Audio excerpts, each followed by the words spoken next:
Happy Saturday. People are coming out of their Friday night booze fest.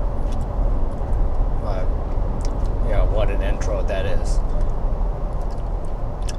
So I haven't been back for quite some time. I've been producing some videos because I wanted to get some content to try to get it posted in, and doing some pre-work, checking it out, see if I did it right. I'm doing some few corrections here and there.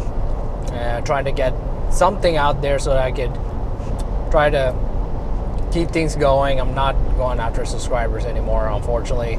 Everything is a complete mess in the social media world, and yeah, everyone heard about Elon's little escapades with Twitter and all that stuff. Everyone's gone wild, and yeah, realization of fake accounts and all that stuff. So honest to goodness, that's why I stopped asking for like, oh, please subscribe for our channel, because there's some bullshit involved. Anyways, enough of that tiny rant. So, what is in today's talk? This past 2 weeks ago, last week, man, it's almost like 9 days ago, we got more information about that Escalade V. So, obviously, it was correct. It was going to have the LT4 engine, but this kind of LT4 engine is actually modified for the truck. It is an LT4 engine, but the blower is a little bit larger, which is necessary because if you use a... Is that car going really slow? Now he's speeding up. Okay. But this Escalade's blowers, the supercharger is a little bit larger because of the size of the vehicle and how much air intake it would take to power that 6,000 pound SUV. It needs to be, and it's all-wheel drive, which kind of made me ponder. Typical BMW driver going fast, like you don't give a damn. Getting sidetracked. But the Escalade with 6,000 pound size, obviously it needs a bigger supercharger, and it's all-wheel drive, which, honest to goodness, they should have had that as an offer for that CT5V or the CT4V. Blackwings, those Blackwings, but honestly, those are performance vehicles. They need to be rear-wheel drive, duly noted, has to be done. But for a vehicle that size, it needs the all-wheel drive. Smart move on their end. Produces almost 678 horsepower, almost 600, almost 680. Holy goodness gracious, man. Almost 700 right there. But that's powerful. I'm amazed by that. But here's the sad news about the CT5V. The CT5V is not going to be like mass market sellout like they're doing with the V series from the CTS and the STS and all that. This is going to be limited production. And the price tag on this one, we're looking at in between $150,000 and $152,000. But if you were to max this whole thing out, looking at $170,000. Yeah, I get it. I get why it costs that much and is limited produce. And again, they're doing their electric future. They're pushing it, and also at the same time, Cadillac is not making their ICE engines anymore. It's going fully electric because that's the plan for it. I really hope that they would have like bring the hybrid system, bring the LT4 with a hybrid system. That would be great. That would make more power, but that's just my opinion on it. But they're going full electric. That's what they want. They want to follow Tesla, and they want to chase after Elon because they're jealous and envious. But hey, that's what their choice is, and you know, gotta let them do what they gotta do. But that's the deal with that. It's a powerful LT4 right there. I kid you not. And it's limited production. And here's one thing I'm really surprised at. I thought it was only the Escalade. It's going to be on the ESV as well. That's good. That's great. But as I said in my last video, the previous video I posted, this V series was like played around a little bit by other companies like SLP, and they put V badge and supercharger on it. So basically, this V series, like this was the time they need to do it. And honest to goodness, 670 is from a factory manufacturer from General Motors. That's the highest power we could go for that one, and actually built from the factory itself in Arlington, Texas. So most powerful body on frame SUV ever produced. That's the first time ever, and we were waiting for years for this.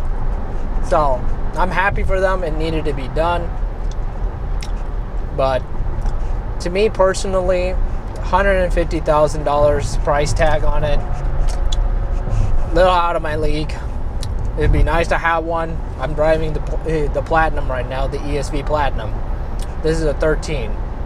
But I've seen, you guys seen the YouTube video going around. There was a guy who took a similar vehicle like the one I have, not the Platinum, just a regular Escalade. He made it 1,400 horsepower. He's all over YouTube. I don't need to tell the name. You know who he is. There's only one in YouTube that makes 1,400 horsepower. You know who you are. Great job of building that vehicle. And honest to goodness, car guys, they'll just take a used Escalade, put turbochargers or put a big supercharger engine in there, change the headers and all that stuff, and you get like over 700 or 800 horsepower on it. So people can do this stuff. I mean, isn't that the beauty of driving American vehicles? To make it you'll drive it like for everyday purposes, and then later just turn it into project cars after a service is done. Hey, that's what it needs to be. I mean, if it did its job, hey, it has its other purposes. If it's not, if you have a vehicle that's a lemon, then you can turn it into a race truck if you want to. But that's my whole point of the price tag. The price tag goes a little bit too much, and it's limited production. That means not a lot of people are going to buy it. You would have to work. If you wanted to purchase that, it would take you approximately 3 years. If you have $50,000 in your bank account right now, that's pretty much like a typical average paycheck is. You work for 3 years, not spending a damn dime, not even like just to buy a car. That's crazy to me. I mean, I don't see any viability to that. I don't see any use to it. It would be better. I mean, it would be good for a higher market, the high-end market who can afford it, like business guys and all that. But I know business guys and CEO guys and all that will just only buy it to show it and then put it in the garage and then put the battery tender in there and say, hey, this is my Escalade V, and then they talk about it and all that stuff, and then they never take it out to the track, they never use it on a daily basis and all that stuff. And yeah, it was supposed to be a daily driver, but unfortunately, especially with that price tag, it's pretty much a show car at this point. It's a show car, and that's what level it hit at this point. And the Escalade prices, I mean, it's $90,000 on the newest 2020 Escalades, 2021 Escalades. That's a high price tag. The Platinum is like $130,000. Unless you go to a dealership, they'll charge you $140 or the same price as the Escalade V. They do that dealership markups, but it's pretty expensive. You would be better off getting. Oh, look, there's a Yukon Denali right there, the XL. See, you would probably go for something like that. So that's the only thing. That doesn't look like a Denali. That looks like a SLE. But that body style right there, that's the only thing that people can afford at this point. You could get the High Country 6.2 liter V8 and then put a supercharger on it, and then yeah, you could make as much power as that, or you do engine swaps.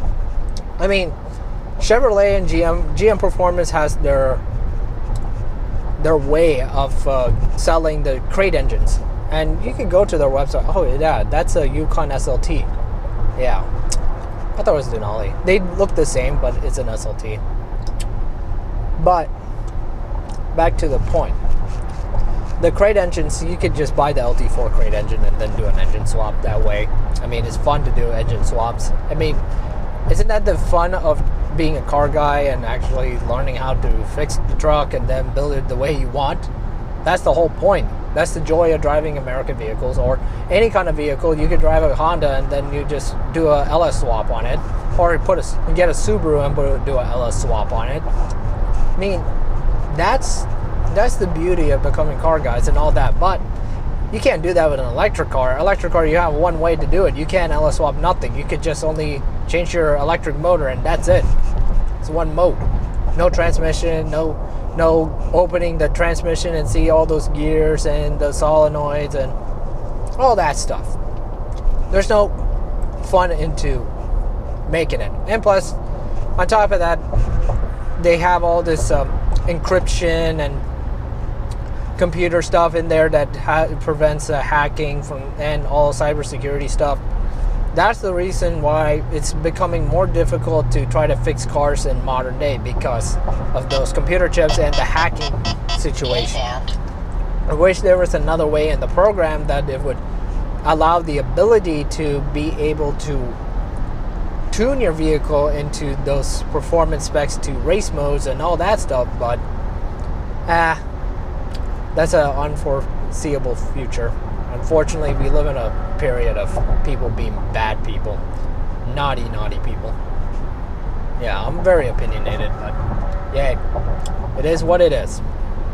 It is what it is. Yeah. So, that's the deal with the Escalade V. And yeah, there's nothing else to talk about at this point.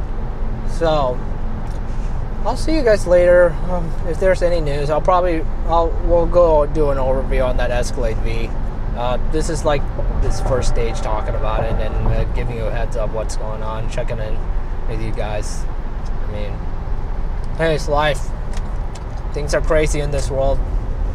Just be normal. Just do what is right. Do the good thing, and don't cause any problems, and life will be great. All right. I'll see you all soon.